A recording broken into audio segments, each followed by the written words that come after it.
부엌문이 어찌나 세게 닫혔는지 흙벽에서 곱은 먼지가 후텁지근한 오후 공기 속으로 흩날렸다. 서연은 시멘트 바닥에 무릎을 꿇고 있었다. 콩 요리를 준비하다가 떨리는 손에서 미끄러진 그릇의 파편들을 치우는 중이었다. 작은 유나는 흙마당에서 돌멩이 3개를 가지고 놀고 있었다. 돌멩이 하나하나에 다른 목소리를 내며 인형 놀이를 하는 아이는 혼자만의 세계에 빠져 미소 짓고 있었다. 이제 겨우 6살, 여튼 갈색 머리는 느슨하게 묶여 있었고 맨발은 시골의 붉은 흙먼지로 뒤덮여 있었다. 바로 그 순수한 순간 최 영감이 3월의 폭풍처럼 들이닥쳤다. 그의 작고 차가운 눈은 흩어진 돌멩이들로 거실 가는 길을 막고 있는 딸아이에게 고정되었다. 이 쓰레기 당장 치워, 이 재수 없는 거사. 그가 으르렁거렸다. 개들조차 식탁 밑으로 숨게 만드는 굵은 목소리였다. 이 집이 돼지우린 줄 알아. 유나가 돌멩이들을 차에 줍기도 전에 노인의 무거운 손이 아이의 가는 팔을 움켜쥐고는 너무나 세게 잡아당겼다. 아이는 날카로운 비명을 질렀다. 서연은 그릇 조각을 내던지고 달려갔다. 아직 물기가 있던 발이 시멘트 바닥에서 미끄러졌다. 애한테 손대지 마세요. 그녀는 시아버지와 딸 사이에 몸을 던지며 소리쳤다. 두 손으로 남자의 넓은 가슴을 밀쳤다.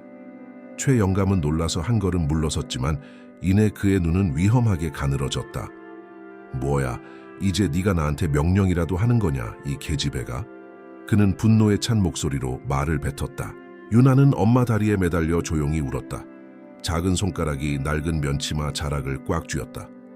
아직 어린애일 뿐이에요. 서연은 두 팔을 벌린 채 말했다. 애는 그냥 내버려 두세요. 최 영감은 한 걸음 다가섰고 이번에는 망설이지 않았다. 그의 손바닥이 빠르게 날아와 서연의 뺨을 후려쳤다. 집 전체에 울릴 만큼 날카로운 소리가 났다. 그녀는 옆으로 비틀거렸지만 쓰러지지는 않았다.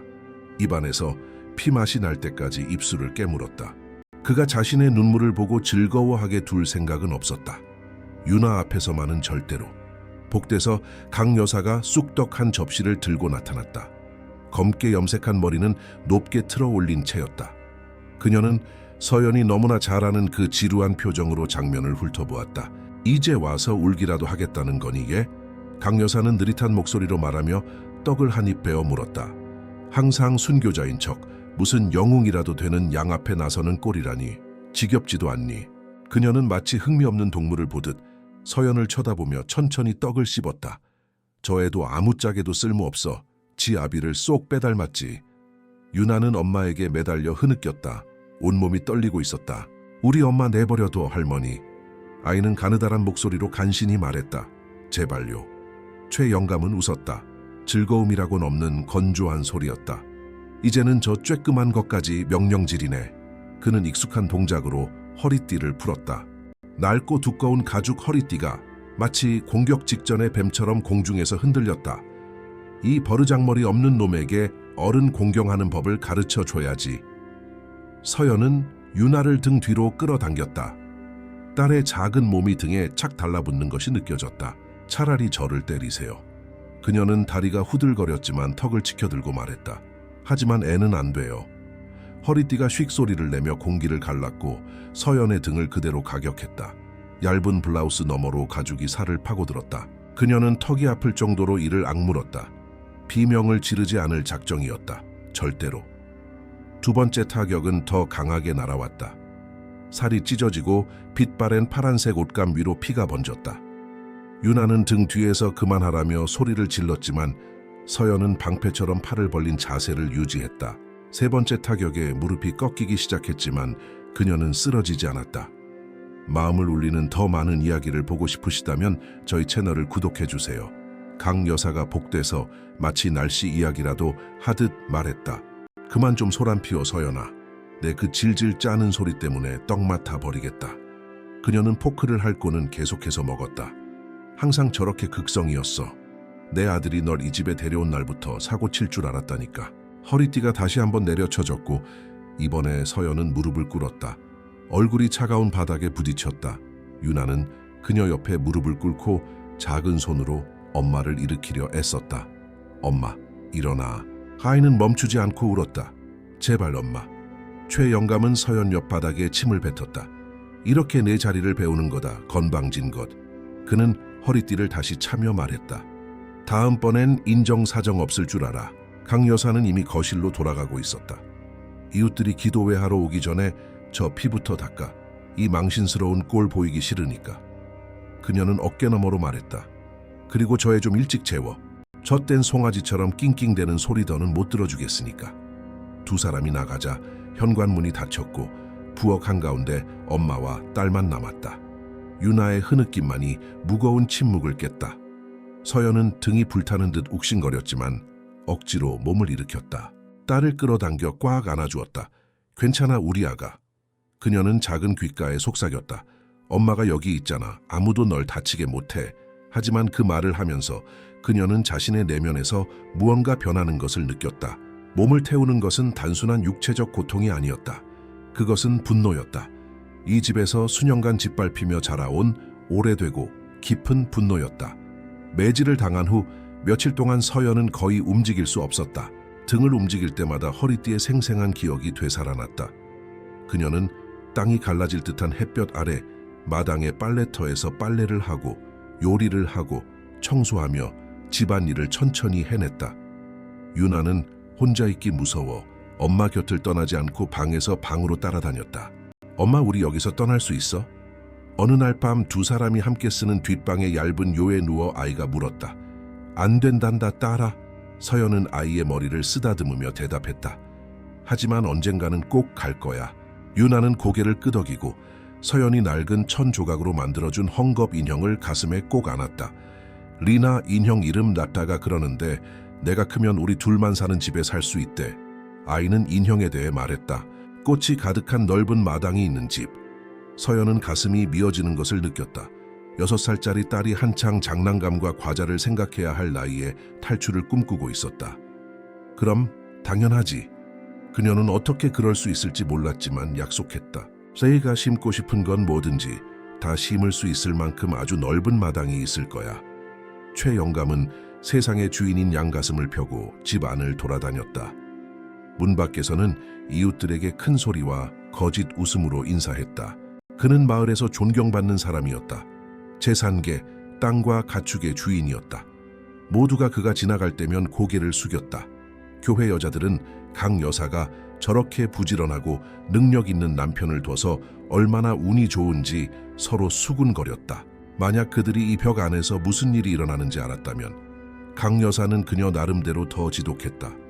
날카로운 혀는 어떤 허리띠보다 더 깊게 상처를 냈다. 그녀는 부엌에서 서연을 지나치며 한마디씩 던졌다. 음식 좀 제대로 만들어봐 얘.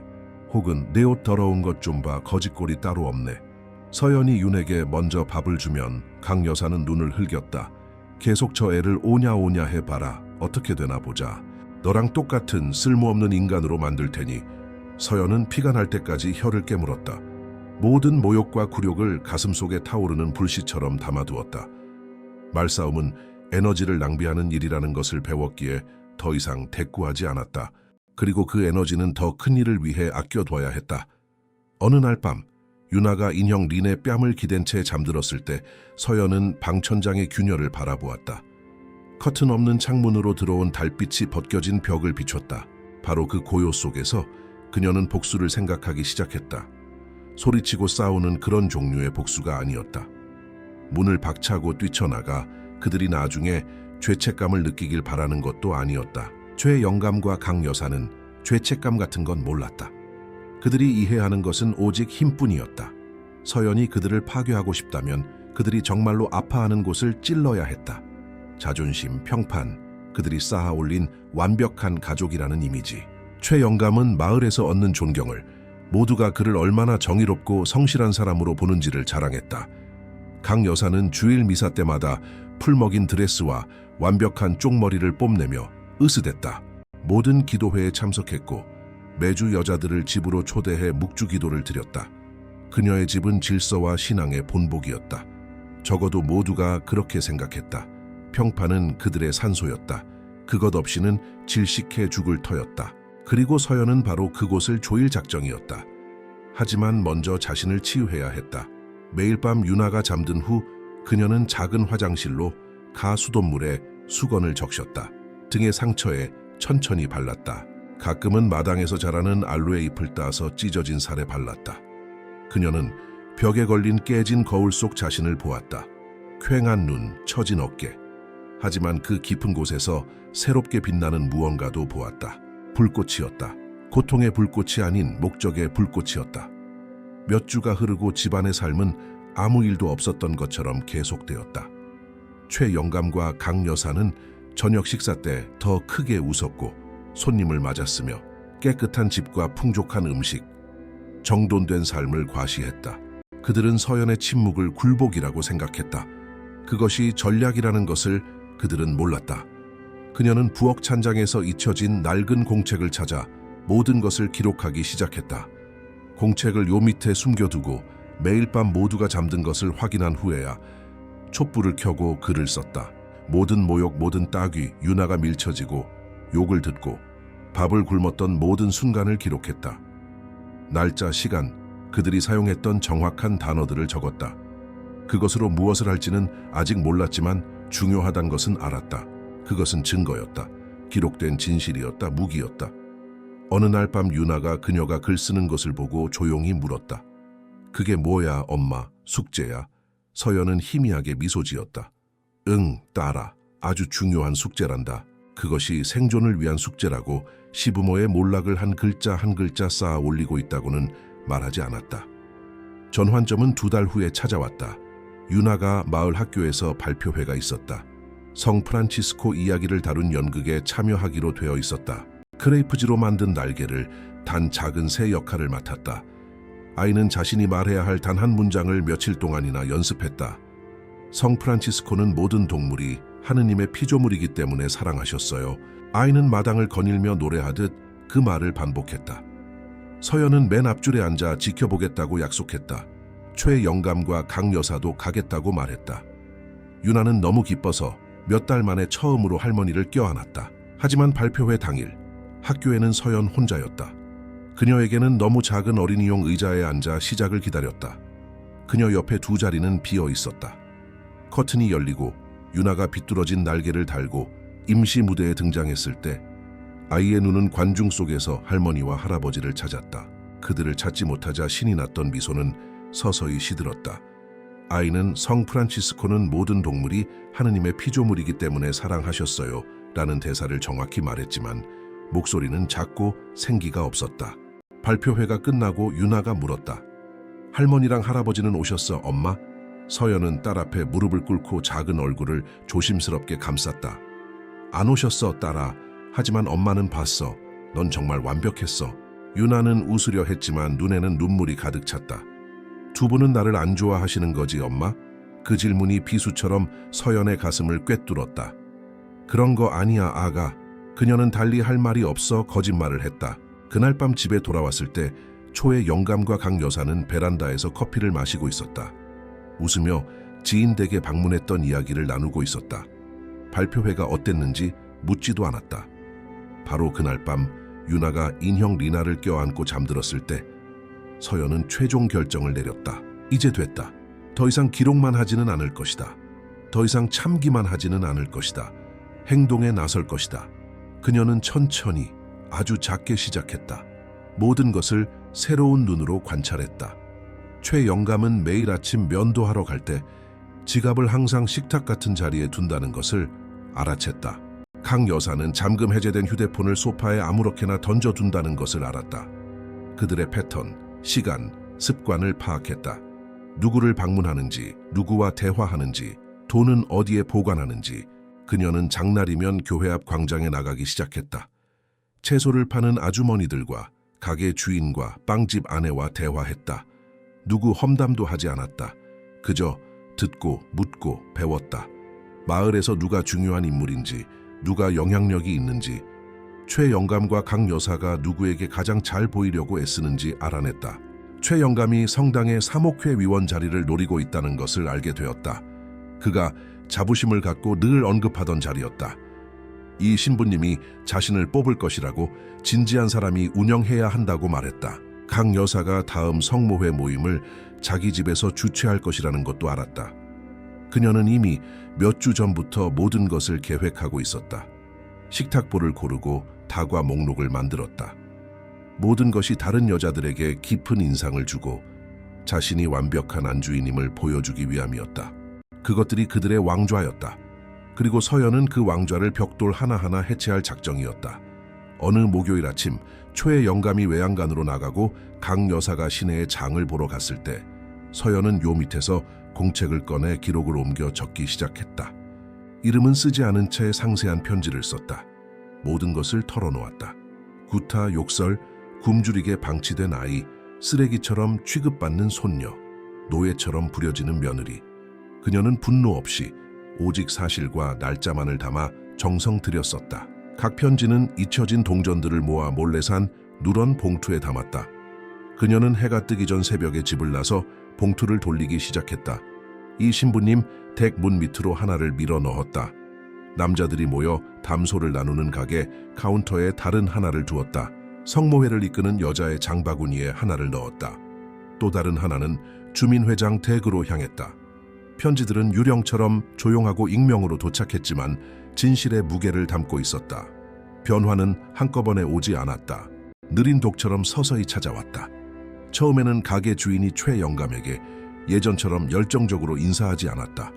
그 다음엔 약국 여자가 강 여사가 들어오는 것을 보고 고개를 돌렸다. 사소한 것들, 작은 신호들, 마을의 흙길을 따라 수군거림이 퍼지기 시작했다.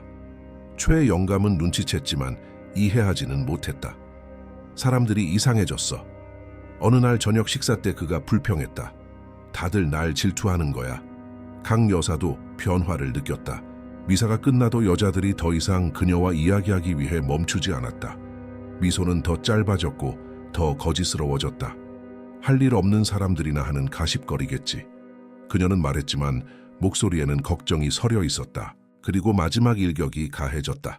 서연은 빵집 주인을 통해 이 신부님이 일요일에 새로운 사목회 위원을 발표할 것이라는 소식을 들었다. 그리고 토요일 밤 그녀는 마지막 봉투를 집어들었다. 가장 상세한 내용이 담긴 봉투였다. 몰래 찍어둔 사진들이 들어있었다.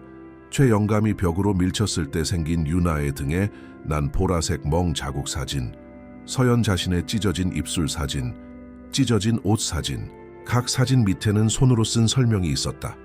이것이 여러분이 존경하는 가족의 모습입니다. 봉투는 토요일 아침 이 신부님의 손에 들어갔다. 그는 읽고 또 읽었다. 그리고 일요일 강론대에 올라 새로운 위원을 발표할 때 모두의 예상대로 최 영감의 이름을 부르는 대신 그는 다른 남자의 이름을 발표했다. 가난하지만 성실한 남자, 최 영감 같은 과거가 없는 사람이었다. 최 영감은 미사 중간에 벌떡 일어섰다. 얼굴이 분노로 붉어졌다. 아니, 신부님, 그게 무슨 말씀이십니까? 그는 자신이 어디에 있는지 잊은 차에 소리쳤다. 그 자리는 저에게 약속하셨지 않습니까? 이 신부님은 서연이 시아버지에게서 한 번도 본 적 없는 표정으로 그를 쳐다보았다. 그것은 경멸이었다. 교회의 결정은 인격을 바탕으로 합니다. 최 선생. 신부님은 차분하게 말했다. 그리고 당신의 인격에 대한 몇 가지 정보가 제게 들어온 것 같군요. 성당 전체가 침묵에 잠겼다. 마치 초의 영감의 발밑 땅이 꺼져버린 것 같았다. 강 여사는 남편의 소매를 잡아당겼다. 갑시다, 여보. 그녀는 이를 악물고 속삭였다. 망신당하고 있잖아요. 하지만 최악은 아직 오지 않았다. 다음 화요일은 강 여사의 집에서 성모회 모임이 있는 날이었다. 그녀는 모든 것을 준비했다. 집은 너무 깨끗해서 빛이 났고 식탁은 가장 좋은 그릇들로 차려져 있었으며 다과는 예쁜 접시에 담겨 있었다. 강 여사는 가장 좋은 옷을 입고 머리도 흠잡을 데 없이 단장한 채 여자들이 오기를 기다렸다. 첫 번째 사람이 문을 두드렸을 때 강 여사는 활짝 웃으며 문을 열었다. 하지만 여자는 들어오지 않았다. 문지방에 가방을 든 채 서 있었다. 오늘은 못 있겠네, 숙자씨. 그녀는 눈을 마주치지 않고 말했다. 갑자기 일이 생겨서. 그리고는 가버렸다. 두 번째 사람도 세 번째 사람도 마찬가지였다. 모두 궁색한 변명을 댔다. 마침내 회장인 알비나 할머니만 남았다. 그녀는 연민과 혐오가 섞인 눈으로 강 여사를 쳐다보았다. 하애들이 이걸 돌려주라고 하더군. 그녀는 봉투를 건네며 말했다. 안에 뭐가 들었는지 알 거라고 생각해. 그리고 그녀도 가버렸다. 강 여사는 떨리는 손으로 봉투를 열었다. 안에는 서연이 뿌렸던 사진 중 하나가 들어있었다. 팔에 보라색 멍이 든 채 울고 있는 유나의 사진이었다. 뒷면에는 같은 정자체로 이렇게 쓰여 있었다. 이 아이는 이 집에 살고 있습니다. 강 여사는 사진을 구겨 바닥에 던졌다. 서연아. 그녀는 소리쳤다. 서연아, 당장 이리 와. 서연은 부엌 문가에 나타나 행주에 손을 닦으며 서 있었다. 유나는 늘 그랬듯 그녀 뒤에 숨어 있었다. 무슨 일이세요? 그녀는 차분한 목소리로 물었다. 네가 무슨 짓을 한 거야? 강 여사가 다가왔지만 서연은 물러서지 않았다. 저는 아무 짓도 안 했어요. 그녀는 시어머니의 눈을 똑바로 쳐다보며 말했다. 저는 그저 진실을 말했을 뿐이에요. 최영감이 거실에서 분노로 충혈된 눈으로 나타났다. 네가 이따위 거짓말들을 퍼뜨리고 다녔어? 그가 으르렁거렸다. 네가 이 마을에서 내 이름을 망쳐놨냐고? 서연은 마침내 희미한 미소를 지었다. 거짓말이요? 그녀는 되물었다. 아버님이 제 등에 남긴 채찍 자국을 거짓말이라고 부르시나요? 당신의 친손녀 팔에 남긴 멍 자국을요? 최영감은 주먹을 쥐었지만 한 걸음도 다가오지 않았다. 처음으로 그는 망설였다. 아무도 네 말을 믿지 않을 거다. 그는 말했지만 목소리에는 확신이 없었다. 아무도.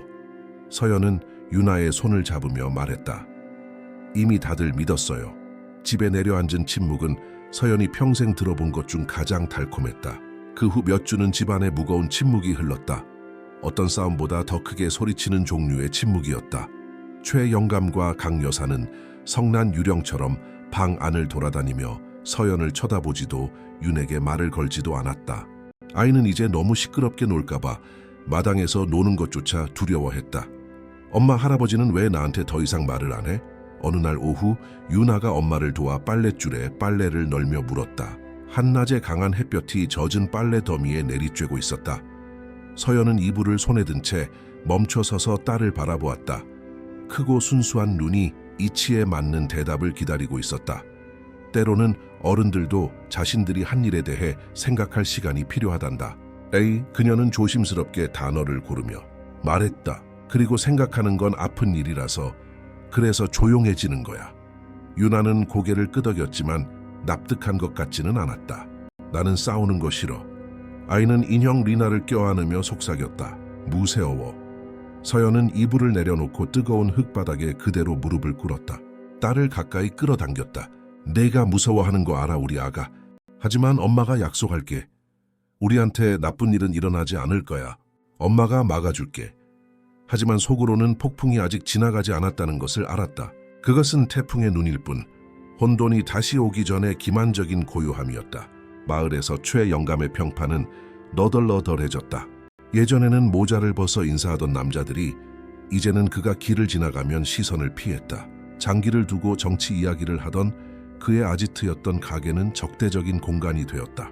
어느 날 오후 그가 들어가자 모든 테이블에 장막을 친 듯 침묵이 흘렀다. 어이쿠, 최영감님. 주인이 평소처럼 하려 했지만 목소리가 어색했다. 늘 드시던 걸로 드릴까요? 최영감은 항상 앉던 구석자리에 앉았지만 아무도 그에게 와서 합석하지 않았다. 다른 남자들은 자기들끼리 낮은 목소리로 대화하며 곁눈질을 보냈다. 30분 동안 독약 같은 막걸리를 혼자 마신 후 그는 일어나 문을 쾅 닫고 나갔다. 강 여사 역시 거절의 냉대를 느꼈다. 성모회 회장이 광장에서 그녀를 보고도 못 본 척 지나갔다. 예전에는 그녀의 환심을 사려 애쓰던 다른 여자들은 이제 길을 건너가며 인사를 피했다. 장에서 강 여사가 채소를 사려 하자 상인은 더 비싼 값을 불렀고 그녀가 항의하자 퉁명스럽게 대꾸했다. 가격은 원래 이래요. 싫으면 사지 마세요. 공공연한 굴욕의 독이 두 사람의 혈관을 타고 흘렀고 그들은 그것을 멈출 방법을 몰랐다. 그들은 남은 존엄성에 매달리려 애썼다. 최영감은 더 일찍 집을 나서고 더 늦게 돌아왔다. 마을 사람들의 시선을 피하기 위해 외양간에서 가축을 돌보며 몇 시간씩 보냈다. 강 여사는 방에 틀어박혀 오후 내내 창밖을 내다보았다. 굳은 얼굴, 묵주를 쥔 손은 기도하는 것이 아니었다. 이제 집안을 다스리는 것은 서연이었다. 장을 보고 이웃과 대화하고 유나를 학교에 데려다주는 것은 그녀였다. 그리고 몇 년 만에 처음으로 사람들이 그녀에게 존중을 담아 말했다. 어떻게 지내, 서연 씨? 어느 날 빵집 아주머니가 물었다. 무슨 일 있으면 우리한테 말해요, 알았죠? 예상치 못한 친절에 서연은 울 뻔했다. 고맙습니다, 정아주머니. 그녀는 목이 메인 목소리로 말했다. 정말 정말 고맙습니다. 그때 이 신부님이 집 문 앞에 나타났다. 토요일 아침이었다. 해는 이미 높이 떴지만 공기는 아직 곧 사라질 상쾌함을 머금고 있었다. 유나는 부엌에서 가져온 콩 몇 알을 마당에 심으려고 애쓰고 있었다. 마른 흙에 콩을 묻고 깡통에 담은 물을 주었다. 서연이 베란다를 쓸고 있을 때 검은 사제복을 입은 신부님이 흙길을 올라오는 것을 보았다. 안녕하세요, 신부님. 그녀는 빗자루를 기대며 말했다. 좋은 아침입니다, 자매님. 이 신부님이 밀짚 모자를 벗으며 대답했다. 들어가도 될까요? 드릴 말씀이 있습니다. 그들은 부엌 식탁에 앉았다. 서연은 블랙커피와 아침에 먹고 남은 옥수수빵 한 조각을 내왔다. 신부님은 천천히 한 모금 마셨다. 피곤하지만 온화한 눈이었다. 제가 여기 온 것은 자매님의 편지를 받았기 때문입니다. 그가 시작했다. 그리고 마을 사람 몇몇과 이야기를 나누어 보았기 때문이기도 하고요. 서연은 속이 조여드는 것을 느꼈다. 문제를 일으키고 싶지는 않았어요, 신부님. 그녀는 조용히 말했다. 그저 누군가가 진실을 알아주길 바랐을 뿐이에요. 그는 고개를 끄덕였다. 잘 하셨습니다, 자매님. 이 안에서 일어나고 있던 일은 큰 죄악이었습니다. 하느님께서는 당신의 자녀들이 보호해야 할 이들의 손에 고통받는 것을 기뻐하지 않으십니다. 그는 커피를 한 모금 더 마셨다. 하지만 이제 다음 단계를 생각해야 합니다. 이런 상황에서 계속 여기 살 수는 없어요. 서연은 자신의 손을 내려다 보았다. 짧고 깨끗한 손톱, 일 때문에 굳은 살이 박인 손바닥.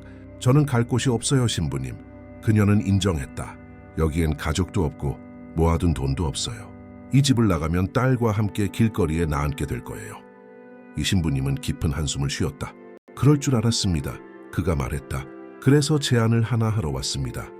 그는 성당에 교회 뒤편에 작은 집이 하나 있다고 설명했다. 축제 물품을 보관하는 데 사용했지만 지금은 비어 있었다. 당분간 거기서 지낼 수 있습니다. 그가 제안했다. 호화로운 곳은 아닙니다. 작은 방 2개와 화장실 하나뿐이지만 원한다면 자매님 것입니다. 월세는 없습니다. 자리를 잡을 때까지요. 서연은 허락도 없이 눈물이 흐르는 것을 느꼈다. 신부님, 어떻게 감사드려야 할지 모르겠어요. 그녀는 간신히 말했다. 감사할 필요 없습니다. 그는 주름진 손을 그녀의 손 위에 얹으며 말했다. 당신은 잘못된 것을 드러낼 용기를 냈습니다. 이제 우리가 당신의 새로운 시작을 도와야 합니다. 공동체가 자신의 일원을 돌보는 것은 의무입니다. 그는 마지막 커피를 마시고 일어섰다. 하지만 한 가지가 있습니다. 그가 심각해지며 말했다. 여기서 나가기 전에 최 영감님과 강 여사님과 대화를 해야 합니다. 더 이상 이런 대우를 받지 않겠다는 것을 분명히 해야 합니다. 그리고 만약 그들이 당신이나 딸에게 무슨 짓이라도 하려 한다면 온 마을이 알게 될 것이라고요. 서연은 마른 침을 삼켰다. 두 사람을 정면으로 마주할 생각에 손에 땀이 찼다. 하지만 그녀는 고개를 끄덕였다. 그렇게 할게요. 그녀는 약속했다. 신부님이 떠난 후 서연은 오랫동안 부엌에 앉아 있었다. 집안의 소리, 벽시계의 째깍거리는 소리, 밖에서 흥얼거리는 유나의 노랫소리, 멀리서 최 영감이 외양간에서 무언가를 두드리는 소리를 들었다. 그녀는 신부님이 제안한 대화가 가장 어려운 순간이 될 것임을 알았다. 하지만 그것이 필요하다는 것도 알았다. 한밤중에 몰래 사라질 수는 없었다. 그들의 눈을 보고 떠난다고, 유나를 데리고 간다고, 그들에게 남은 유일한 힘, 두려움이라는 힘을 빼앗아 간다고 말해야 했다. 그날 밤 저녁 식사 시간, 식기가 접시에 부딪히는 소리만 들리는 조용한 저녁 식사 중에 서연은 심호흡을 하고 말했다. 저희 집에서 나갈 거예요. 그 말은 고요한 물에 던져진 돌처럼 식탁 위에 떨어졌다. 최 영감은 씹는 것을 멈췄고 강 여사는 접시에서 눈을 들었으며 유나는 식탁 밑에서 엄마의 손을 꽉 쥐었다. 뭐라고? 최 영감이 천천히 말했다. 어디로 가려고? 넌 아무것도 없고 아무도 없잖아. 그의 목소리는 위협적이려 했지만 지쳐 있을 뿐이었다. 성당 집에서 살 거예요.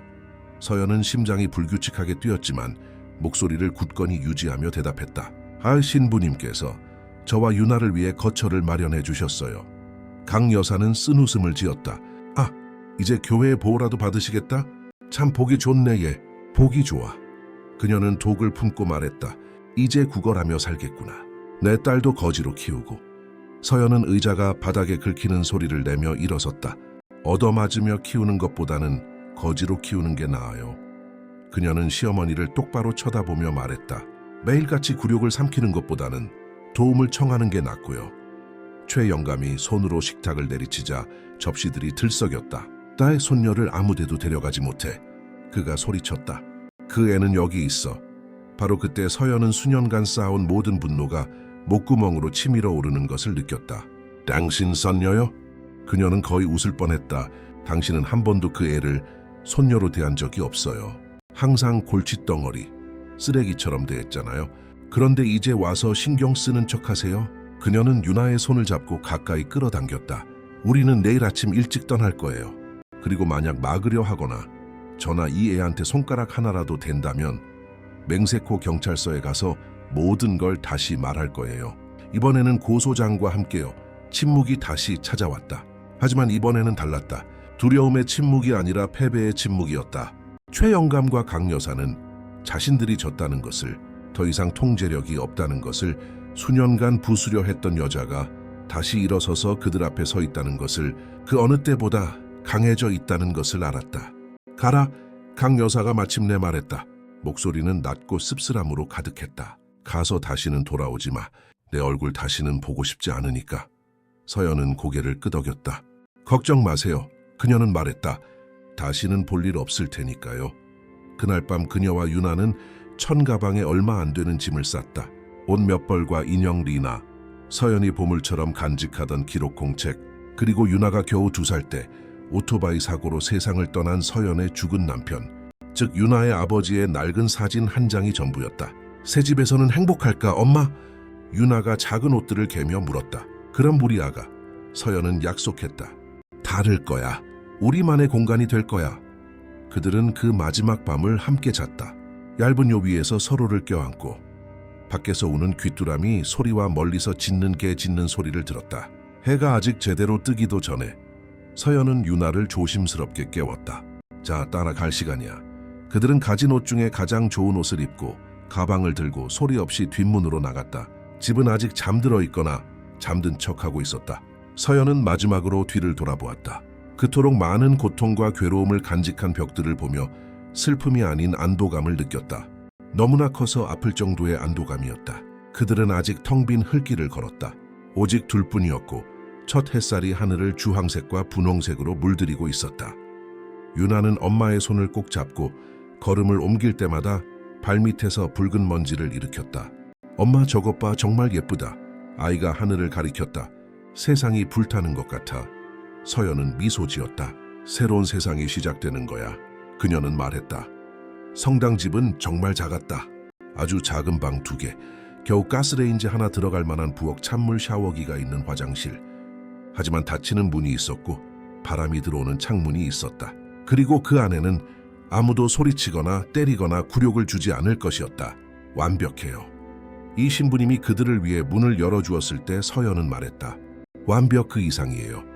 다음 며칠 동안 마을 여자 몇몇이 선물을 들고 찾아왔다. 정 아주머니는 낡았지만 깨끗한 냄비 세트를 가져왔다. 다른 여자는 이불과 수건을, 또 다른 여자는 쌀과 콩 한 자루를 가져왔다. 새 출발의 보탬이 되라고요. 그들은 수줍게 웃으며 말했다. 필요한 거 있으면 언제든 불러요. 서연은 누군가 문을 두드리고 무언가를 가져올 때마다 감사함에 울었다. 이제 그녀는 세상에 선의가 존재한다는 것을, 모든 사람이 최 영감과 강 여사 같지는 않다는 것을, 아무 대가 없이 손을 내밀어줄 사람들이 있다는 것을 깨달았다. 유나는 금방 적응했다. 자기 방을 원하는 대로 꾸미고 학교에서 그린 그림을 벽에 붙였다. 인형 리나를 마치 감시라도 하는 듯 창가에 앉혀두었다. 리나가 여기 좋대. 유나가 어느 날 밤 엄마에게 말했다. 여기서는 우리가 행복할 수 있을 거래. 서연은 딸을 꽉 안았다. 리나가 아주 정확하네. 하지만 평화는 오래가지 않았다. 이사한 지 일주일 후 최의 영감이 나타났다. 늦은 오후였고 서연은 풍로에서 콩을 요리하고 있을 때 문을 세게 두드리는 소리를 들었다. 심장이 뛰었다. 그녀는 문을 열기 전부터 누구인지 알았다. 무서운 일이시죠? 그녀는 문을 살짝만 열어둔 채 물었다. 최 영감은 달라져 있었다. 갑자기 늙어 보였다. 어깨는 구부정했고 얼굴에는 예전에 보지 못했던 주름이 가득했다. 애 데리러 왔다. 그가 말했다. 내 손녀야 집으로 돌아가야 해. 서연은 분노가 다시 솟구치는 것을 느꼈다. 안 돼요. 그녀는 단호하게 말했다. 유나는 저와 함께 있어요. 그리고 아버님은 더 이상 우리에게 아무런 권한도 없으세요. 그가 한 걸음 다가왔지만 서연은 물러서지 않았다. 네가 내 인생을 망쳤어. 그가 말했고 처음으로 그의 목소리가 갈라졌다. 마을 사람들 모두가 날 쓰레기 취급해. 전부 너 때문이야. 그의 얼굴에 대고 웃지 않기 위해 온 힘을 다해야 했다. 저 때문이라고요? 그녀는 믿을 수 없다는 듯 되물었다. 저는 진실을 말했을 뿐이에요. 아버님이 쓰레기 취급을 받으신다면 그건 아버님이 쓰레기처럼 행동하셨기 때문이에요. 그의 손이 떨리는 것을 그녀는 보았다. 그는 때리고 싶어 했다. 그 본능은 여전했다. 하지만 그럴 수 없었다. 마을 사람 절반이 그의 실체를 아는 상황에서는 여기서 나가세요. 서연은 말했다. 그리고 다시는 오지 마세요. 만약 이 집 근처에서 아버님을 다시 본다면 온 동네가 들을 만큼 크게 소리 지를 거예요. 최 영감은 잠시 더 서 있었다. 분노와 절망처럼 보이는 것이 뒤섞인 눈으로 그녀를 바라보았다. 그러고는 등을 돌려 절뚝거리며 떠나갔다. 걸음을 옮길수록 더 늙고 초라해 보였다. 서연은 문을 닫고 그 문에 기댄 채 심호흡을 했다. 아드레날린 때문에 손이 떨렸다. 또다시 이겼다. 하지만 전쟁이 아직 완전히 끝나지 않았다는 것을 알았다. 최 영감과 강 여사가 숨쉬는 한 그들은 어떻게든 통제권을 되찾으려 할 것이었다. 다음 날 신부님이 그들을 찾아왔다. 그는 소식을 가져왔다. 초의 영감님이 자네가 손녀를 납치했다고 떠들고 다니더군. 그는 걱정스럽게 말했다. 이야기를 뒤집으려고 하고 있어. 자네가 딸을 이용해 복수하려는 무책임한 엄마라고 말이야. 서연은 피가 차갑게 식는 것을 느꼈다. 그럴 수가 있나요? 그녀는 물었다. 그가 유나를 저에게서 빼앗아갈 수 있나요? 신부님은 한숨을 쉬었다. 시도할 수는 있겠지. 그가 인정했다. 하지만 모든 것이 드러난 지금은 어려울 거야. 특히 마을 사람들이 자네 편에 있는 상황에서는. 그는 잠시 말을 멈췄다. 하지만 내가 온 이유는 자네가 법적인 조치를 취해야 한다고 생각하기 때문이야. 시내 법원에 가서 국선 변호사와 상담해서 아이에 대한 공식적인 양육권을 확보해야 해. 법원에 가야 한다는 생각, 정장을 입은 낯선 사람들에게 모든 것을 다시 이야기해야 한다는 생각에 서연은 포기하고 싶었다. 하지만 바닥에서 돌멩이를 가지고 노는 유나를 보고는 선택의 여지가 없음을 알았다. 필요한 일이라면 무엇이든 할 작정이었다. 갈게요. 그녀는 말했다. 올바른 방법으로 이 문제를 해결할 거예요. 그렇게 사흘 후 서연은 유나를 품에 안고 시내로 가는 버스를 탔다. 울퉁불퉁한 길을 따라 거의 2시간이 걸리는 여정이었다. 버스는 덜컹거리며 먼지를 일으켰다. 장바구니를 든 다른 여자들, 퇴근하는 남자들, 피곤해서 우는 아이들. 법원에 도착했을 때는 이미 해가 지고 있었다. 색이 바랜 노란색으로 칠해진 낡은 2층 건물이었다. 서연은 서류 가방을 겨드랑이에 끼고 빠르게 걷는 진지한 사람들로 가득한 그곳에서 작고 길 잃은 기분을 느끼며 유나의 손을 잡고 계단을 올랐다. 그녀는 국선 변호사와 이야기할 수 있었다. 안경을 쓰고 머리를 묶은 젊은 여자였다. 이름은 김 변호사였다. 무슨 일이 있었는지 말해주세요. 그녀는 펜을 들고 요청했다. 그리고 서연은 모든 것을 다시 이야기했다. 첫 번째 따기부터 허리띠 욕설, 굴욕, 그리고 탈출과 최근의 위협까지. 김 변호사는 메모를 하며 들었다. 때로는 미간을 찌푸리고 때로는 고개를 끄덕였다. 거기서 나온 건 정말 잘한 일이에요. 서연이 이야기를 마쳤을 때 그녀가 말했다. 그리고 제가 당신 딸의 양육권을 공식화하는 것을 도와드릴게요. 시아버님이 당신들 근처에 오지 못하도록 접근 금지, 명령도 신청할 거고요. 아주 오랜만에 서연은 누군가가 진정으로 자기 편이라는 것을 느꼈다. 진정한 힘을 가진 사람, 무엇이 옳은지를 서류에 적어줄 수 있는 사람이었다. 마을로 돌아왔을 때는 이미 밤이었다. 달 없는 어두운 하늘에 다이아몬드처럼 흩뿌려진 별들만 빛나고 있었다. 유나는 여행에 지쳐 엄마 품에서 깊이 잠들어 있었다. 버스에서 내려 성당 집으로 가는 길을 걷기 시작했을 때 서연은 문 앞에 서 있는 사람의 형체를 보았다. 심장이 빠르게 뛰었다. 하지만 가까이 다가가자 그가 정 아주머니, 빵집 아내라는 것을 알았다. 서연 씨, 천만다행이네. 그녀는 안도하며 말했다. 기다리고 있었어. 알려줄 게 있어서. 그녀는 강 여사가 하루 종일 집집마다 돌아다니며 서연을 험담했다고 말했다. 그녀가 미쳤다고, 손녀를 훔쳤다고, 자격 없는 엄마라고 했다는 것이다. 몇몇 여자들은 믿더라. 정 아주머니는 인정했다. 깨어지스 말은 할게. 지금 당신에 대해 나쁘게 말하는 사람들도 있어. 서연은 어깨에 피로가 쏟아지는 것을 느꼈다. 그럴 줄 알았어요. 그녀는 속삭였다. 그들은 저를 파괴할 때까지 쉬지 않겠죠. 제가 그들을 파괴했던 것처럼. 정 아주머니가 그녀의 손을 잡았다. 아니, 그녀는 단호하게 말했다. 당신은 아무도 파괴하지 않았어. 당신은 그들이 늘 어떤 사람이었는지를 보여줬을 뿐이야. 그리고 강 여사의 거짓말을 믿는 여자들에 대해서는 나한테 맡겨. 내가 그들과 이야기할게. 내가 진실을 말할 거야. 그날 밤 유나를 재운 후 서연은 침대 가장자리에 앉아 별이 총총한 하늘을 창밖으로 내다보았다. 피곤했다. 뼈까지 아플 정도로 피곤했다. 하지만 지금 멈출 수는 없었다. 싸움은 끝나려면 멀었다. 최영감과 강 여사는 계속해서 시도할 것이고 거짓말을 퍼뜨리고 어떤 허점이든 이용해 통제권을 되찾으려 할 것이었다.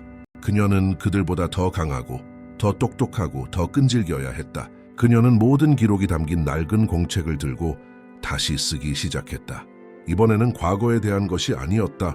미래에 대한 것, 다음 단계에 대한 것, 유나를 어떻게 보호할 것인지, 어떻게 진정한 새 삶을 만들 것인지에 대한 것이었다. 우리는 해낼 거야. 그녀는 마지막 줄에 썼다. 그들이 무슨 짓을 하든 우리는 해낼 거야. 그 후 몇 달은 재건과 끊임없는 싸움의 연속이었다. 서연은 마을 반대편에 사는 과부 할머니 댁에서 일하는 시간을 늘렸고 주중에 청소할 집 2군데를 더 구했다. 돈은 여전히 빠듯했지만 기본적인 생활비, 식비, 옷값을 낼 수 있었다. 그리고 가장 중요한 것은 존엄성이었다. 유나는 학교에서 더 나아졌다. 담임 선생님이 어느 날 서연을 불러 이야기했다. 따님이 더 밝아졌어요. 선생님은 온화한 미소로 말했다. 전에는 그렇게 조용했는데 이제는 다른 아이들과 어울려 놀고 웃어요. 서연은 벅찬 감정에 가슴이 뭉클해졌다. 이제 저희가 평화를 찾았거든요. 그녀는 설명했다. 유나는 더 이상 항상 두려워할 필요가 없어요. 하지만 평화는 깨지기 쉬웠다. 최영감은 포기하지 않았다. 그는 학교 시간에 학교에 나타나기 시작했다. 길 건너편에 서서 유나를 쳐다보았다. 이 신부님이 마을 사람 절반에게 주시하라고 일러두었기 때문에 가까이 오지는 않았지만 그의 존재 자체만으로도 조용한 위협이자 그가 잊지 않았다는 것을 상기시키는 것이었다. 서연은 학교에 항의했고 선생님은 그가 무슨 짓이라도 하려 하면 즉시 알리겠다고 약속했다. 걱정 마세요, 서연 씨. 선생님은 말했다. 제 학교 안에서는 아무도 당신 딸에게 손대지 못해요. 강 여사 역시 비방 캠페인을 계속했다. 그녀는 아직 낡은 가치관을 가진 나이든 여자들 집을 찾아가 의심의 씨앗을 심었다. 서연이가 이 모든 걸 꾸며낸 건 아닐까? 그녀는 어느 할머니 댁거실에서 커피를 마시며 속삭였다. 우리가 죽으면 유산을 가로채려는 건 아닐까? 몇몇 여자들은 믿거나 최영감 부인에게 반대하기 두려워 믿는 척했다. 다른 이들은 서연을 변호했다. 우리가 사진을 봤어요, 숙자씨. 정 아주머니가 그런 대화 중 하나에서 말했다. 뻥 자국을 봤다고요.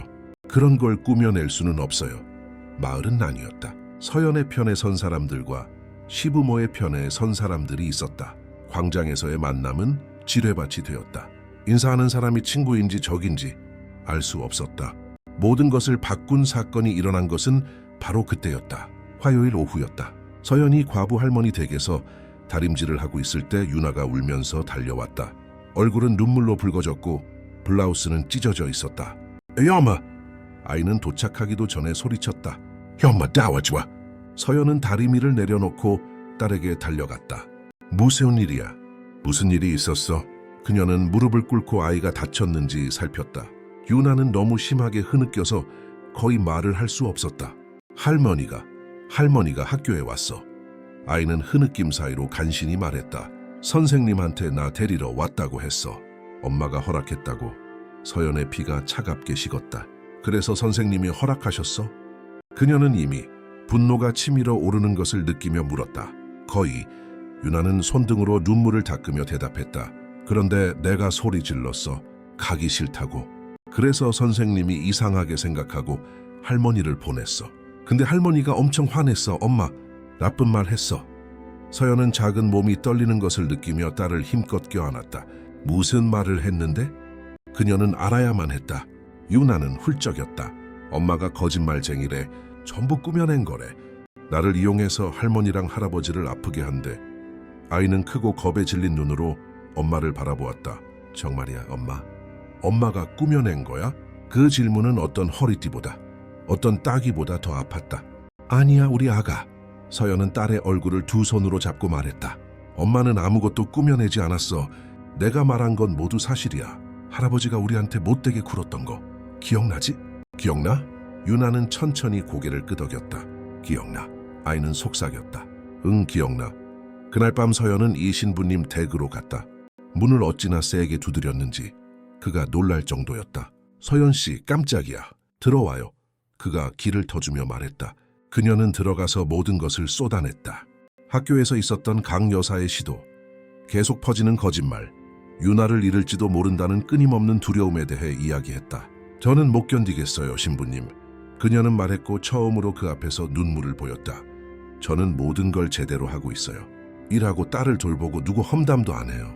하지만 그들은 멈추지 않아요. 절대 멈추지 않을 거예요. 이 신부님은 그녀가 울도록 내버려 두었다. 때로는 침묵이 가장 좋은 대답이다. 그는 물 한 잔을 건네고 그녀 맞은편 의자에 앉았다. 서연 씨, 그는 차분한 목소리로 시작했다. 욥의 이야기를 들어본 적 있나요? 그녀는 아니라고 고개를 저었다. 욥은 하느님께서 시험하시도록 허락하신 선한 사람이었습니다. 그는 모든 것, 가족, 재산, 건강을 잃었지만 신앙만은 잃지 않았습니다. 신부님은 잠시 말을 멈췄다. 당신의 고통이 하느님의 시험이라고 말하는 게 아닙니다.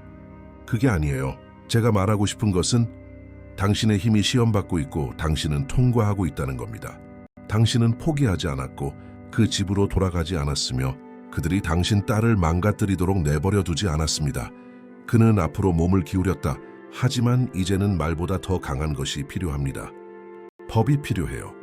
그는 국선 변호사인 김 변호사와 이야기했으며 그녀가 3주 후에 있을 재판을 준비하고 있다고 설명했다. 장소는 시내 법원. 서연은 판사 앞에서 모든 것을 다시 이야기해야 할 것이고 최 영감과 강 여사도 그곳에 있을 것이었다. 어려울 겁니다. 신부님은 인정했다. 하지만 유나의 양육권을 확실히 하고 영구적인 접근 금지 명령을 받는 유일한 방법입니다. 서연은 속이 뒤집히는 것을 느꼈다. 시부모와 같은 방에 있어야 한다는 생각. 판사가 딸의 운명을 결정하는 동안 그들의 얼굴을 봐야 한다는 생각은 끔찍했다. 만약 판사님이 제 말을 믿지 않으면요? 그녀는 작은 목소리로 물었다. 제가 꾸며냈다고 생각하시면요? 신부님이 그녀의 손을 잡았다. 당신에게는 사진이 있고 편지가 있고 증인들이 있습니다. 그가 말했다. 당신에게는 진실이 있고 결국 진실은 항상 이깁니다. 하지만 서연은 항상 그런 것은 아니라는 것을 알았다. 때로는 진실이 더 많은 돈, 더 많은 영향력, 더 설득력 있는 사람에게 패배하기도 했다. 하지만 선택의 여지가 없었다. 위험을 감수해야 했다. 재판까지의 3주는 서연의 인생에서 가장 긴 시간이었다. 그녀는 거의 잠을 자지 못했다. 한밤중에 땀에 젖어 깨어났다. 판사가 유나를 그녀에게서 빼앗아 최 영감과 강 여사에게 넘겨주는 악몽을 꾸었다. 딸이 소리치며 끌려가는 동안 아무것도 하지 못하고 서 있는 꿈이었다. 유나는 엄마가 달라진 것을 눈치챘다. 걱정 있어, 엄마? 어느 날 밤 침대에 누워 아이가 물었다. 응, 있어, 딸아. 서연은 인정했다. 거짓말하고 싶지 않았다. 우리가 함께 사는 것에 대해 판사님과 이야기하러 가야 해. 그녀는 최대한 간단하게 설명했다. 할머니랑 할아버지고 거기 있을 거야? 유나가 긴장하며 물었다. 응, 서연은 확인했다. 하지만 넌 그분들과 이야기할 필요 없어. 판사님이 뭔가를 물어보면 그냥 사실대로 말하면 돼. 유나는 잠시 조용히 있다가 낮은 목소리로 물었다. 만약 판사님이 나보고 그 집으로 돌아가라고 하면? 그 질문은 서연의 심장을 도려냈다. 그런 일은 없을 거야. 그녀는 느끼는 것보다 더 강한 확신을 담아 말했다. 엄마가 그렇게 두지 않을 거야. 재판 당일 아침은 흐렸다. 하늘은 납처럼 회색이었고 비가 올 것 같았다. 서연은 가진 유일한 좋은 옷인 남색 치마와 흰색 블라우스를 입었다. 머리를 빗어 간단한 쪽머리를 했다. 유나는 달리 입을 만한 옷이 없어 교복을 입었다. 그들은 일찍 버스를 탔다. 정 아주머니와 마을 여자 2명이 증인으로 함께 갔다. 이 신부님도 동행했다. 버스는 시끄럽고 붐볐지만 서연의 머릿속은 오직 침묵, 두려움과 기대의 무거운 침묵뿐이었다. 법원에 도착하자 김 변호사가 이미 기다리고 있었다. 그녀는 서연에게 인사하고 몸을 숙여 유나에게 말했다. 안녕 예쁜 아가씨. 그녀는 다정한 목소리로 말했다. 대호 정말 용감한 거 아니? 유나는 대답하지 않고 엄마 손을 더 꽉 잡았다. 다 잘 될 거예요. 변호사가 서연에게 말했다. 서류는 전부 검토했어요. 우리에게 아주 유리한 사건이에요. 그들은 재판정으로 들어갔다. 작고 차가운 흰 벽의 공간이었다. 판사는 높은 책상에 앉아 있었고 옆에는 한 여자가 컴퓨터로 타이핑을 하고 있었다. 플라스틱 의자들이 줄지어 놓여 있었고 저 뒤쪽에는 이미 최영감과 강 여사가 앉아 있었다. 그녀는 미사용 드레스를, 그는 단추 셔츠와 정장 바지를 입고 존경받는 사람처럼 보이려 애쓰고 있었다. 강 여사가 유나와 함께 들어오는 서연을 보자 눈이 분노로 번뜩였다. 최영감은 그저 돌처럼 굳은 얼굴로 쳐다볼 뿐이었다. 모두 일어서 주십시오. 누군가 말했고 판사가 들어왔다. 50대쯤 되어 보이는 희끗희끗한 머리에 작은 안경을 쓴 진지한 표정의 남자였다. 그는 자리에 앉아 앞에 서류를 보고는 시작했다. 미성년자 유나의 친권 및 양육권자 지정 청구 사건을 시작하겠습니다. 유나는 서연의 딸이며 최영감과 강 여사의 손녀입니다. 그는 단조로운 목소리로 말했다. 먼저 신청인의 말을 듣고 그 다음 피신청인 그리고 증인 순으로 듣겠습니다. 김 변호사가 일어섰다. 재판장님, 먼저 청구의 근거가 되는 증거 자료를 제출하며 시작하겠습니다. 그녀는 사진, 편지, 진술서를 보여주기 시작했다. 학대의 역사를 상세히 설명했다. 서연은 강 여사가 눈을 흘기는 것을, 최영감이 주먹을 쥐는 것을 보았다. 판사는 침묵 속에서 모든 것을 보았다. 때로는 미간을 찌푸리고 때로는 메모를 했다. 서연 씨, 김 변호사가 끝낸 후 그가 불렀다. 당신의 말로 무슨 일이 있었는지 이야기해 줄 수 있겠습니까? 서연은 일어섰다. 다리가 후들거리고 목이 말랐다. 그녀는 천천히 시작했다. 첫 따귀, 허리띠, 욕설, 유나를 대하는 방식에 대해 이야기했다. 말할수록 힘이 솟았다. 목소리는 더 단단해졌다. 그것은 진실이었고 진실은 스스로 힘을 가졌기 때문이다. 딸을 보호하기 위해 채찍질을 당했던 나를 이야기했을 때 속기사가 잠시 타이핑을 멈추고 눈시울이 붉어지는 것을 보았다. 시아버지, 시어머니와 떨어져 사는 지금은 기분이 어떻습니까? 판사가 물었다. 자유로워요. 서연은 망설임 없이 대답했다. 제 인생에서 처음으로 저와 제 딸이 숨을 쉴 수 있게 됐어요. 판사는 고개를 끄덕이고 최영감을 불렀다. 최영감님, 이 혐의들에 대해 하실 말씀이 있습니까? 최영감은 일어나 셔츠를 바로잡고 자신의 버전을 시작했다. 재판장님, 이 모든 것은 거짓말입니다. 저는 이 여자에게 손가락 하나 댄 적이 없고 제 손녀를 학대한 적도 없습니다. 그는 위험 있어 보이려 했으며 느릿한 목소리로 말했다. 서연이는 항상 문제가 많았고 항상 일을 꾸며냈습니다. 우리에게 사기를 쳐서 우리가 죽으면 집을 차지하려는 겁니다. 서연은 분노가 끓어올랐지만 김 변호사가 팔을 건드렸다. 진정해요. 그녀는 속삭였다. 강 여사도 말했다. 거짓 눈물을 흘리며 손녀의 안녕만을 바랐다고, 서연이 아이를 세뇌시키고 있다고 누군가 가르쳐준 듯한 전문 용어를 사용하며 말했다. 하지만 판사는 납득한 것 같지 않았다. 그는 증인들을 차례로 불렀다. 정 아주머니는 서연의 찢어진 입술을 본 날과 집에서 들려오던 비명소리에 대해 증언했다. 이 신부님은 익명의 편지들과 진실이 알려졌을 때 마을이 어떻게 반응했는지에 대해 말했다. 증인으로 불려온 담임 선생님은 유나의 변화에 대해 증언했다. 전에는 기가 죽고 겁에 질려 있었어요. 그녀는 말했다. 후 이제는 놀고 웃는 평범한 아이예요. 그리고 판사는 유나를 불렀다. 아가야, 내가 몇 가지만 물어볼 건데 괜찮겠니? 그가 부드러운 목소리로 말했다. 유나는 눈으로 엄마에게 허락을 구했다. 서연은 고개를 끄덕였다. 아이는 일어나 판사 가까이로 갔다. 작은 발이 바닥에 거의 닿지 않았다. 엄마랑 사는 거 좋니? 그가 물었다. 네. 유나가 작게 대답했다. 왜? 그가 계속 물었다. 유나는 잠시 생각하더니 말했다. 거기서는 아무도 저한테 소리 지르지 않고 아무도 저를 아프게 하지 않으니까요. 아이는 방 건너편의 할머니, 할아버지를 보았다. 여기서는 무서워하지 않고 놀 수 있어요. 판사는 고개를 끄덕였다. 할매언니, 할아버지가 무섭니? 그가 직접적으로 물었다. 유나는 말로 대답하지 않고 그저 고개를 끄덕였다. 그것으로 충분했다. 판사는 아이를 돌려보내고 휴정을 요청했다. 여기서 들은 모든 것을 검토하고 15분 후에 판결을 내리겠습니다. 그는 말하고 방을 나갔다. 그 15분은 서연의 인생에서 가장 긴 시간이었다. 그녀는 딱딱한 플라스틱 의자에 앉아 있었다. 무릎 위에 포갠 손을 너무 꽉 쥐어서 손가락이 하얘졌다. 유나는 옆에 앉아 그녀에게 기대에 있었다. 정 아주머니와 이 신부님은 뒤에 앉아 조용한 지지를 보냈다. 건너편에서는 최 영감과 강 여사가 분노에 찬 눈으로 낮게 대화했다. 판사가 돌아오자 모두 다시 일어섰다. 그는 자리에 앉아 안경을 쓰고 서류를 다시 한번 보고는 판결을 읽기 시작했다. 제출된 증거와 수집된 증언 등 모든 상황을 종합해 볼 때 미성년자 유나가 조부모와 거주하는 동안 학대를 당한 사실이 명백합니다.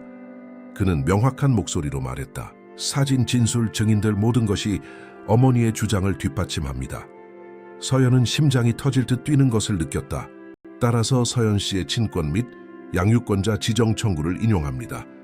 판사는 계속했다. 그리고 조부모는 아이와 어머니로부터 최소 200m의 거리를 유지하도록 명하는 접근 금지 명령을 내립니다. 위반 시 구속될 수 있습니다. 그가 의사봉을 내리쳤다. 이상으로 재판을 마칩니다. 서연은 참지 못했다. 눈물이 봇물 터지듯 흘러나왔다. 그녀는 유나를 딸이 거의 숨을 쉴 수 없을 정도로 꽉 껴안았다. 우리가 이겼어. 그녀는 속삭였다. 우리가 이겼어, 내 딸. 김 변호사가 미소 지었다. 축하해요, 서연 씨. 그녀는 말했다. 정말 용감했어요. 정 아주머니와 이 신부님도 와서 껴안았다. 울고 웃는 사람들이 한데 엉켰다. 방 건너편에서 최 영감은 발을 쿵쿵거리며 나갔다.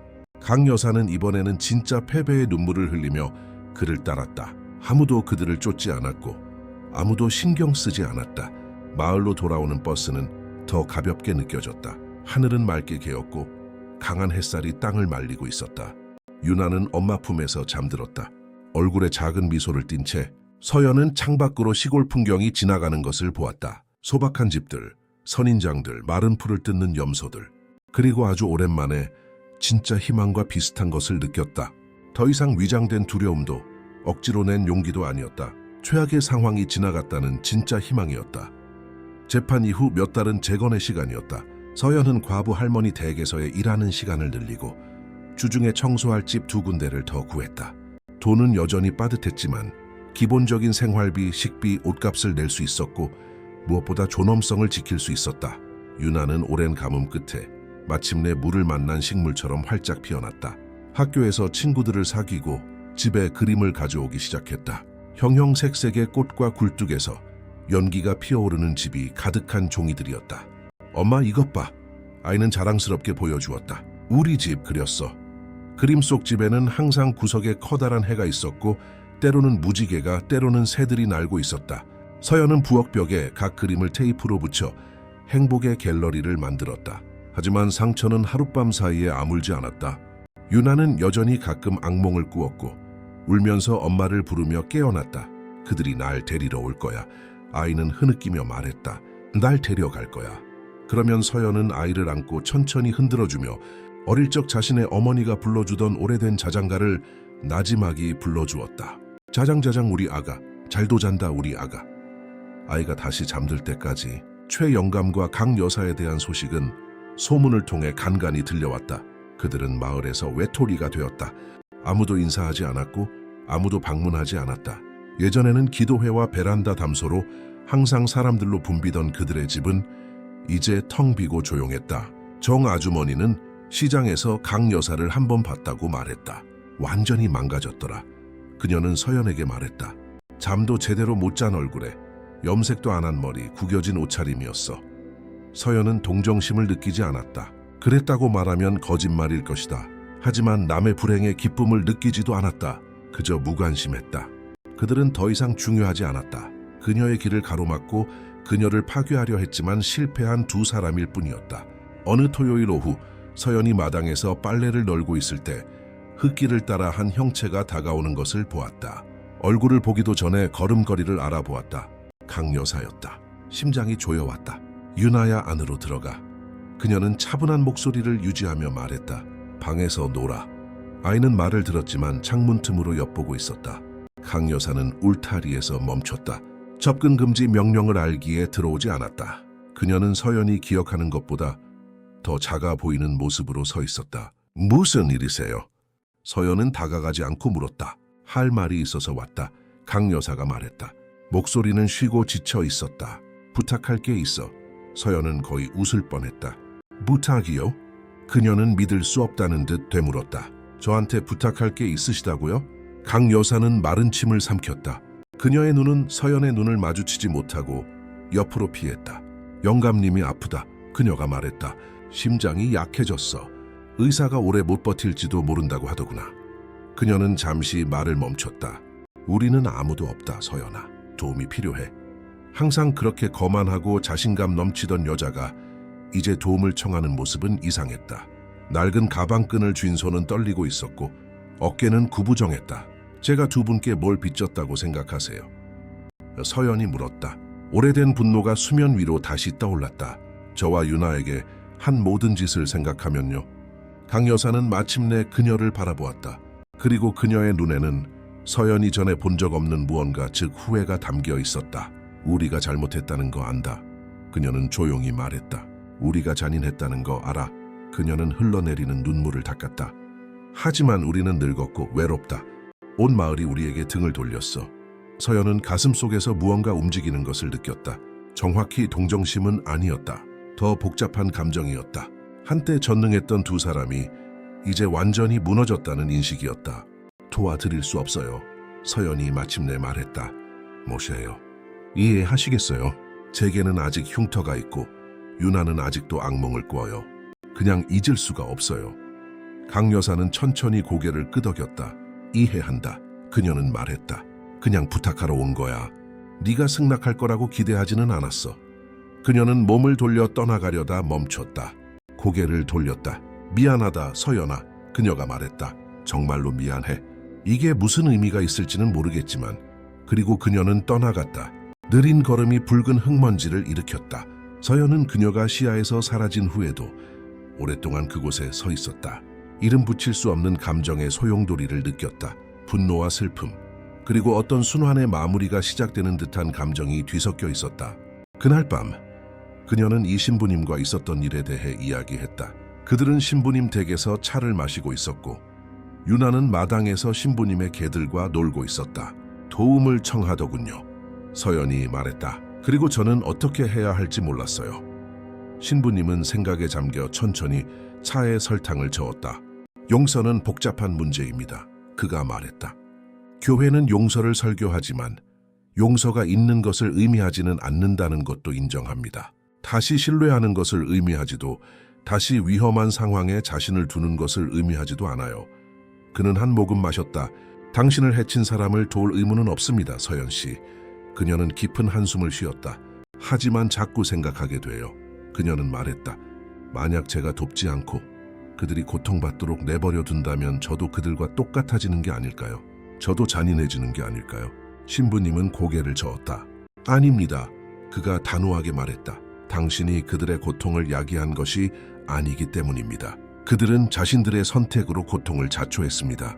당신은 자신과 딸을 보호했을 뿐입니다. 그것은 잔인함이 아니라 생존입니다. 서연은 그 말이 스며들게 두었다. 이치에 맞았다. 하지만 여전히 가슴에 무게가 있었다. 만약 초의 영감님이 돌아가시면요? 그녀가 물었다. 그분이 돌아가시고 제가 뭐랄까 어떤 종류의 마무리를 할 기회를 영영 잃게 되면요? 신부님은 슬프게 미소 지었다. 어떤 이야기는 아름다운 결말이 없습니다, 자매님. 그가 말했다. 어떤 이야기는 그냥 끝이 있을 뿐입니다. 괜찮아요. 당신을 상처 입힌 모든 것과 화해할 필요는 없습니다. 때로는 그냥 앞으로 나아가는 것으로 충분합니다. 그리고 서연은 그렇게 하기로 결정했다. 앞으로 나아가기로. 2주 후 최 영감이 심장마비로 세상을 떠났다는 소식이 전해졌다. 잠을 자다 세상을 떠났다고 했다. 장례식은 목요일 아침에 치러졌다. 참석한 사람은 거의 없었다. 의무감에 온 몇몇 옛 이웃과 직업상 참석한 신부님뿐이었다. 서연은 가지 않았다. 유나와 함께 집에 있었다. 두 사람은 옥수수빵을 만들어 부엌 바닥에 앉아 손으로 먹으며 시시콜콜한 이야기에 웃었다. 그것은 무례함이 아니었다. 그저 살아있든 죽었든 더 이상 그 남자가 그들의 삶에 공간을 차지하게 두지 않겠다는 선택일 뿐이었다. 몇 달이 지나 1년, 그리고 2년이 되었다. 삶은 서연이 상상도 못했던 방식으로 자리 잡았다. 그녀는 중고 냉장고를 살 만큼 돈을 모았고 그 다음에는 풍로를 대신할 사구 가스레인지를 샀다. 작지만 거대하게 느껴지는 승리들이었다. 유나는 자랐다. 앞니가 빠져 서연이 정 아주머니에게 선물 받은 낡은 휴대폰으로 사진을 찍어둔 그 장난스러운 미소를 띄었다. 네오 정말 많이 컸다. 서연은 늘 말했다. 그만 좀 커. 그러면 유나는 웃었다. 멈출 수가 없어 엄마. 자동으로 크는 걸. 재판 이후 거의 3년이 지난 어느 날 한 여자가 집 문 앞에 나타났다. 강 여사였지만 너무 달라져서 서연은 거의 알아보지 못했다. 얼굴은 푹 꺼졌고 몸은 구부정했으며 머리카락은 완전히 희고 숱이 없었다. 나이 마을 떠난다. 그녀는 단도직입적으로 말했다. 부산에 있는 사촌 집으로 갈 거야. 서연은 고개를 끄덕였다. 무슨 말을 해야 할지 몰랐다. 가기 전에 줄 게 있어서 왔다. 강 여사가 계속했다. 그녀는 누렇게 변색된 봉투를 내밀었다. 유나가 아기였을 때 사진들이다. 그녀가 설명했다. 모든 게 나빠지기 전에 내가 찍은 사진들이야. 서연은 봉투를 받아 천천히 열었다. 안에는 10장 정도의 사진이 있었다. 생후 몇 개월 된, 작고 통통하며 아직 이가 나지 않은 채 웃고 있는 유나의 모습. 몇몇 사진에는 오토바이 사고로 죽은 그녀의 아들, 즉 유나의 아버지가 있었다. 네가 원할 거라고 생각했다. 강 여사가 말했다.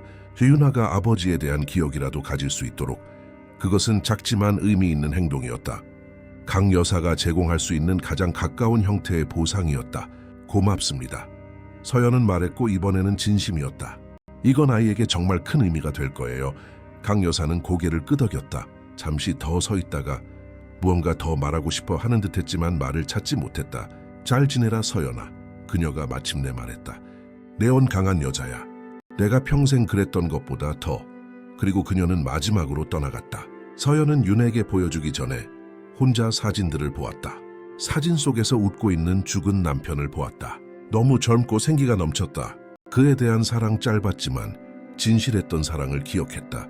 그리고 그에게서 유나가 그녀 인생 최고의 선물이 왔다는 것도 기억했다. 그날 밤 딸에게 사진들을 보여주었다.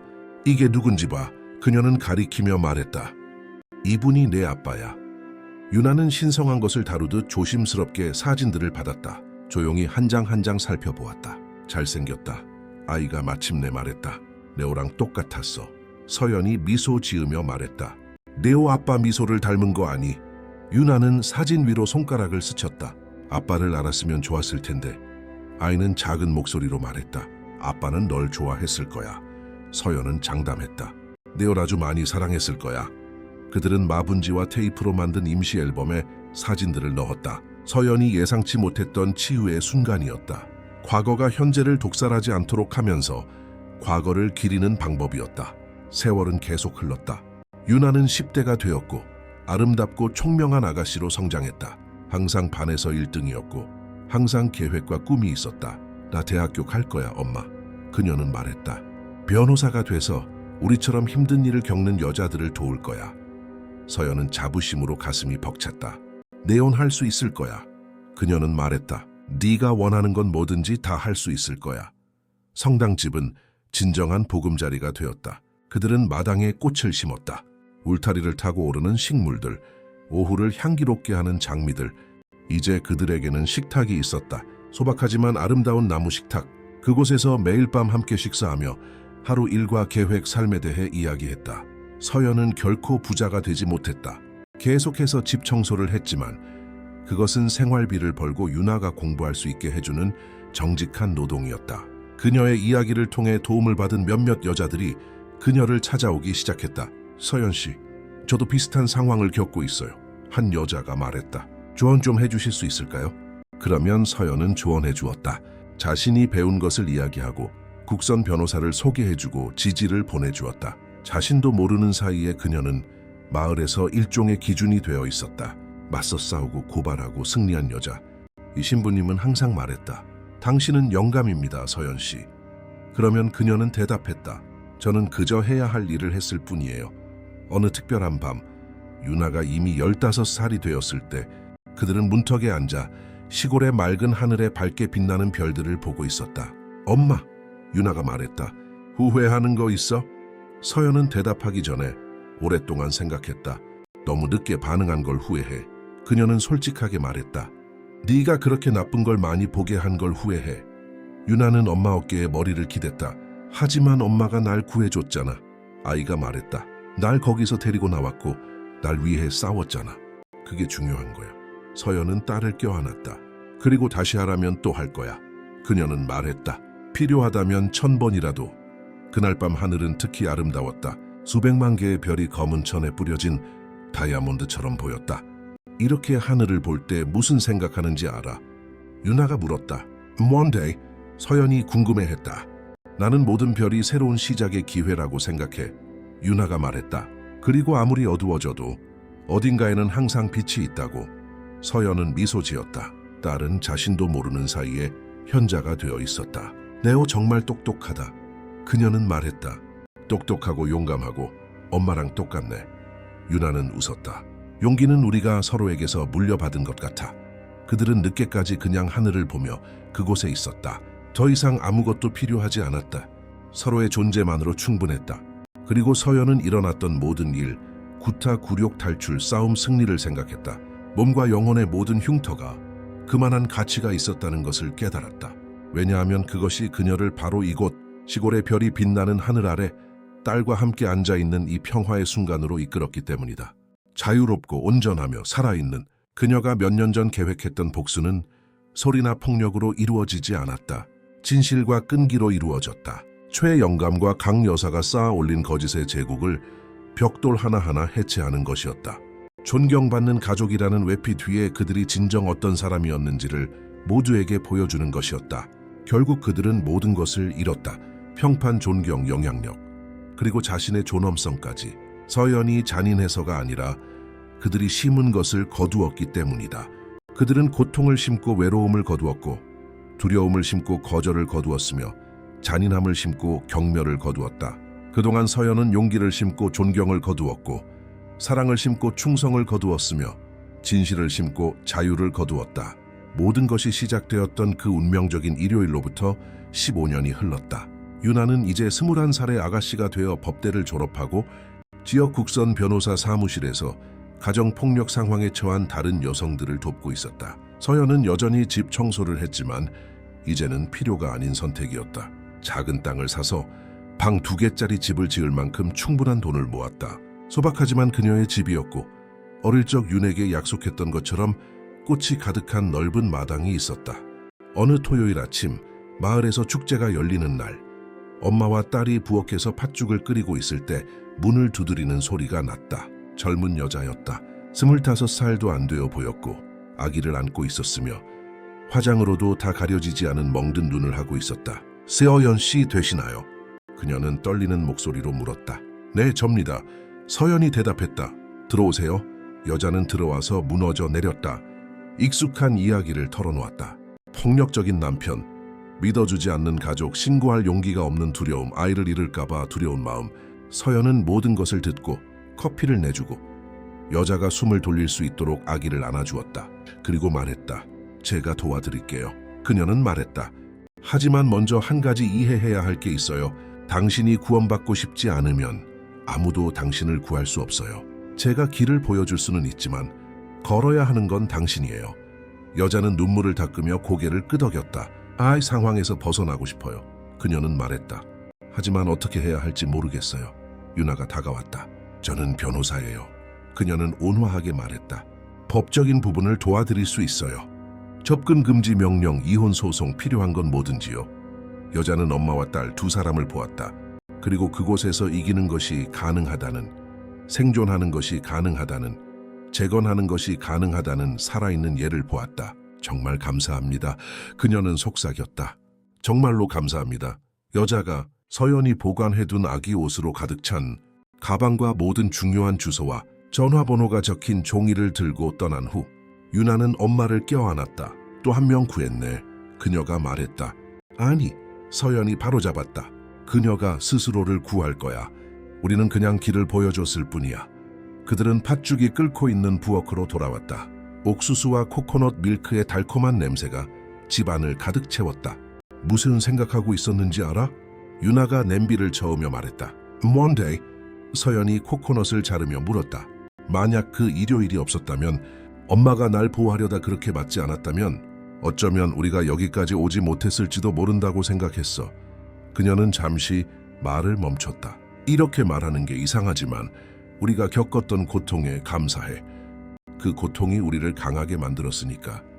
서연은 자르던 것을 멈추고 딸을 바라보았다. 그녀에게서 다리 뒤에 숨던 겁먹은 6살 소녀뿐만 아니라 놀랍고 용감하며 연민으로 가득 찬 한 여인을 보았다. 나도 감사해. 그녀는 말했다. 왜냐하면 그 고통이 내게 너를, 이 삶을, 목적을 주었으니까. 그날 오후 축제는 아름다웠다. 형형색색의 깃발이 기둥 사이에 걸려 있었고 가판대에서는 옥수수와 옥수수빵을 팔았으며 광장 한가운데에는 큰 모닥불이 타올랐고 아코디언 연주자는 경쾌한 음악을 연주했다. 서연과 유나는 팔짱을 끼고 함께 갔다. 모두가 인사했다. 서연 씨 뵙게 되어 기쁘네요. 유나야 정말 예쁘다. 그들은 춤을 추고 먹고 웃으며 피땀 눈물로 일군 삶을 즐겼다. 해가 지기 시작하며 하늘을 주황색과 보라색으로 물들일 때 유나는 마이크가 있는 무대 위로 올라갔다. 여러분 잠시 말씀드려도 될까요? 그녀가 요청했다. 연주자는 연주를 멈췄고 사람들은 듣기 위해 돌아섰다. 저는 그저 감사 인사를 드리고 싶었습니다. 유나가 맑고 힘찬 목소리로 시작했다. 저와 제 어머니가 가장 필요할 때 우리를 받아준 이 공동체에 감사드립니다. 우리에게 지붕을 주신 이 신부님께, 우리에게 음식을 주신 정 아주머니께, 제게 글을 가르쳐 주신 선생님께, 우리에게 등을 돌리지 않은 모든 분들께 감사드립니다. 그녀는 군중 속에서 눈으로 서연을 찾았다. 눈물을 흘리며 미소 짓고 있는 그녀를 앞에서 발견했다. 그리고 무엇보다도 제 어머니께 감사드립니다.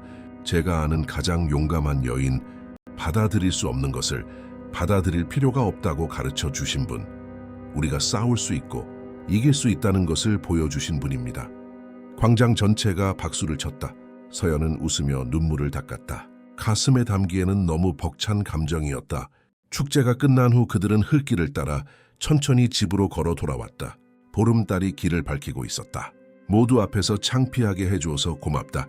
서연이 농담했다. 천만에. 유나가 웃으며 대답했다. 했어야 할 말이었어. 그들은 집에 도착했다. 피곤했지만 행복했다. 베란다에 앉아 시골의 조용한 밤을 바라보았다. 그리고 서연은 만약 시간을 되돌릴 수 있다면 부엌 바닥에 무릎 꿇고 채찍질을 당하던 그 부서진 여자에게 말할 수 있다면 이렇게 말하리라 생각했다. 조금만 더 버텨. 지금은 아프지만 지나갈 거야. 그리고 고통의 저편에는 삶이, 자유가, 사랑이 있어. 버틸 가치가 있어. 그녀는 흔들의자에서 잠이 든 유나를 보았다. 머리는 옆으로 떨어져 있었고 호흡은 평온했다. 그리고 엄청난 감사함을 느꼈다. 여인이 된 그 소녀에게, 보금자리가 된 그 집에 거의 일어나지 못할 뻔했지만 모든 역경을 딛고 일어난 그 삶에, 극복과 용기에 대한 더 많은 이야기를 보시려면 채널을 구독해 주시고 어디에서 시청하고 계신지 댓글로 남겨주세요. 어디에 계시든 항상 희망이 있고 항상 새로운 시작이 있으며 모든 것이 어두워 보일 때조차도 빛으로 가는 길이 있다는 것을 알아주세요. 서연과 유나의 이야기가 그 증거입니다. 이야기 끝은 그리하여 고통을 힘으로, 굴욕을 존엄으로, 두려움을 용기로 바꾼 한 어머니의 여정이 끝이 납니다. 그녀는 딸에게 누구도 우리의 영혼을 부술 권리가 없다고 가르쳤고 복수가 정의롭기 위해 폭력적일 필요는 없다는 것을 세상에 보여주었습니다. 때로는 복수는 그저 살아남고 번성하며 우리를 파괴하려 했던 모든 노력에도 불구하고 잘 사는 것입니다. 진실은 항상 길을 찾고 공동체는 올바른 편을 선택할 때 삶을 변화시킬 힘을 가집니다. 모든 흉터는 전투의 이야기를 담고 있으며 승리한 모든 전투는 우리를 더 강하게 만듭니다. 어머니와 딸 사이의 사랑은 어떤 폭풍에도 견딜 수 있으며 결국 정말 마지막에 우리가 걸어온 모든 길을 돌아볼 때 모든 눈물, 모든 고통, 모든 두려움의 순간이 그만한 가치가 있었음을 깨닫게 됩니다. 왜냐하면 그것이 우리를 바로 이곳, 이 평화와 자유 충만한 삶의 순간으로 이끌었기 때문입니다.